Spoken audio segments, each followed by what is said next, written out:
بسم اللہ الرحمن الرحیم الحمد للہ عز وجل۔ ہم قرآن پاک کا لفظی ترجمہ پڑھ رہے ہیں۔ آج ہم انشاءاللہ عز وجل سورہ کوثر کا لفظی ترجمہ پڑھیں گے۔ سورۃ الکوثر مکیۃ وہی ثلاث آیات۔ سورہ کوثر مکیہ ہے۔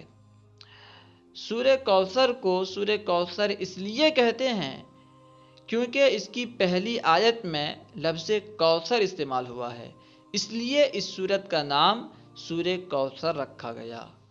سورۃ الکوثر مکیۃ، سورہ کوثر مکیہ ہے۔ وہی ثلاث آیات، اور یہ 3 آیات ہیں، یعنی اس سورت میں 3 آیتیں ہیں۔ بسم اللہ الرحمن الرحیم۔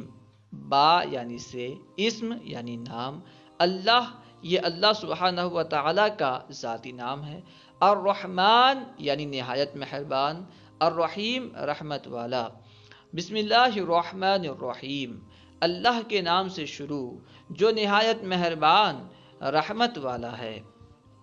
انا اعطیناک الکوثر، انا بے شک ہم نے، اصل میں تھا انا بغیر الف کے، یعنی بے شک، نا یعنی ہم نے، انا بے شک ہم نے، اعطینا ہم نے عطا کیا، اعطینا جمع متکلم کا صیغہ ہے، اعطا یوتی، اعطینا ہم نے عطا کیا، کا یعنی آپ کو، کیا عطا کیا؟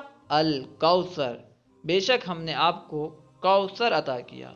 کیونکہ اس میں اللہ سبحانہ و تعالی نبی پاک سے خطاب کر کے فرما رہا ہے، تو گویا یوں فرما رہا ہے، اے محبوب بے شک ہم نے آپ کو کوثر عطا کیا۔ اب کوثر کیا ہے؟ کوثر جنت کی ایک نہر کا نام ہے، اور ایک قول یہ ہے کہ کوثر سے مراد خیر کثیر ہے، یعنی دنیا و آخرت کی بے شمار خوبیاں۔ انا اعطیناک الکوثر، بے شک ہم نے آپ کو خیر کثیر عطا کیا، بے شک ہم نے آپ کو دنیا و آخرت کی بے شمار نعمتیں عطا کی۔ یہاں پہ اعطینا کا ہے، اعطینا اور رسول نہیں، اعطینا النبی نہیں، بے شک ہم نے آپ کو عطا کیا۔ اللہ سبحانہ و تعالی نے یہ نہیں کہا انا اعطینا اور رسول، بے شک ہم نے رسول کو عطا کیا، انا اعطینا النبی، بے شک ہم نے نبی کو عطا کیا، جس سے معلوم ہوا کہ یہ عطا جو ہے یہ رسول و نبی ہونے کی وجہ سے نہیں بلکہ محبوب ہونے کی وجہ سے ہے، یہ نبی پاک صلی اللہ علیہ وسلم کی ذات کی وجہ سے ہے، رسول و نبی ہونے کی وجہ سے یہ عطا نہیں ہے۔ انا اعطیناک الکوثر، بے شک ہم نے آپ کو عطا کیا الکوثر یعنی خیر کثیر، یا پھر جنت کی وہ نہر جس کا نام کوثر ہے۔ جب اللہ سبحانہ و تعالی نے نبی پاک کو کوثر عطا کیا تو نبی پاک اس کے مالک ہوئے، اب وہ جسے چاہیں جتنا چاہیں عطا کر سکتے ہیں۔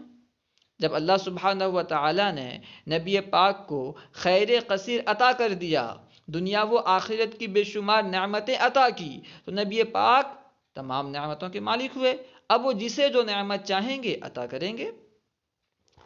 فصلی لربک ونحر، فصلی تو آپ نماز پڑھیے، تو آپ نماز پڑھیے، لربک اپنے رب کے لیے، لی یعنی لیے، ربی یعنی پالنہار، کا یعنی آپ، فصلی لربک فا یعنی تو آپ اپنے رب کے لیے نماز پڑھیے۔ اس سے یہ معلوم ہوا کہ یہ عطا جو ہے خیر کثیر جو عطا کیا گیا ہے، یہ نماز روزے کی وجہ سے نہیں، عبادات و ریاست کی وجہ سے عطا نہیں کیا گیا، کیونکہ پہلے عطا کا ذکر ہے بعد میں عبادات کا ذکر ہے، جس سے معلوم ہوا کہ یہ عطا عبادات و ریاست کی وجہ سے نہیں بلکہ یہ عطا پہلے ہوئی، بعد میں اس کی وجہ سے عبادت کرنے کا حکم دیا گیا، اس کی وجہ سے اس کے شکرانے میں گویا کہ عبادت کرنے کا حکم دیا گیا۔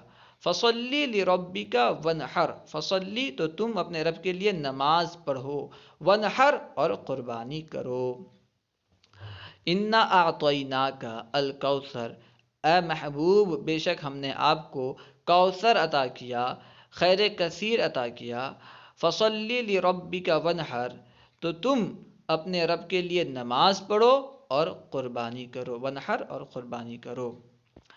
انا شانئک هو الابتر، انا یعنی بے شک، شانئک آپ کا دشمن، هو الابتر وہی نامراد ہے، وہی ہر خیر سے محروم ہے۔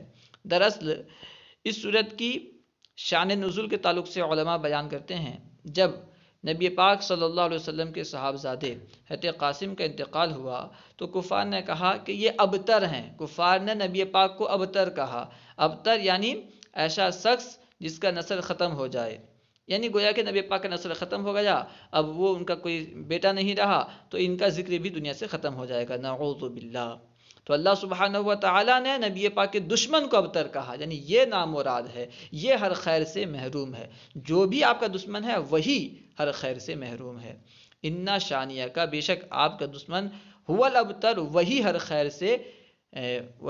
خیر سے محروم ہے، وہی نامراد ہے، وہی دم کٹا ہوا ہے۔ انا شانیہ کا هو الابتر، بے شک آپ کا دشمن، هو الابتر ہر خیر سے محروم ہے، ہوا کا معنی وہ، الابتر یعنی ہر خیر سے محروم، نامراد، بے شک آپ کا دشمن ہی ہر خیر سے محروم ہے۔